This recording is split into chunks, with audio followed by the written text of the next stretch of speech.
Joining me now, Tony Perkins. Tony, earlier, Mr. McDonald had an opportunity to speak, and while it was sort of a half-hearted apology, he still kind of doubled down on the notion that it's all about the experience. But I just think this goes to the point that the way we are treating our veterans, I think, speaks a lot about us as a nation. Charles, I think you're right, and I think it's obvious from this incident that Goofy is not just a character at Disneyland. I mean, this is disgraceful that somehow we compare our veterans who have served our nation, many of them in combat who have lost limbs and are suffering trauma, to families on vacation in Disney. Look, I served in our nation's military. I know a lot of men and women who have served in the last decade and they bear the scars of the freedoms that we have fought for. And I think this is unacceptable, Charles. Yeah. When you look at the fact that this new secretary is supposed to fix the problems are actually worse, despite the fact they've spent $10 billion more to fix it. You know, my father, I was in the military, but my father fought in Vietnam, and I think it had certain scars on him for life, and it is disgraceful. And ironically, I was one of these guys who said if we bring in a private sector person, it might get better.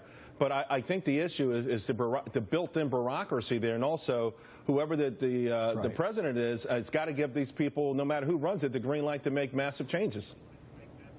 Correct. No question. The secretary needs to be empowered with the ability to fire people.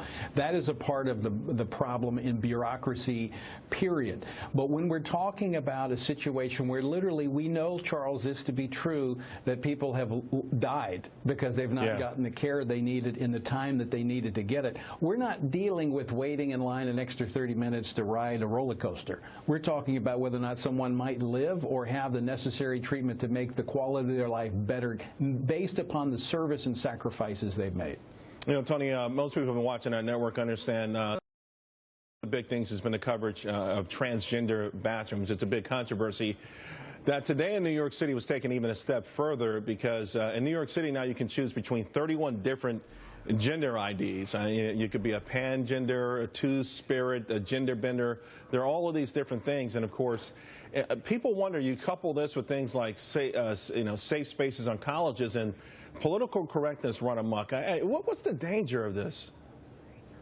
Well, I mean, this is political correctness gone wild. But this, people were wondering, all right, where's the president's edict on bathrooms go? Well, this is where it goes, where New York now is going to fine businesses upwards of $250,000 if they get the wrong pronoun for one of these 31 different genders. This is making it extremely difficult to operate even in the business world, not to mention the cultural.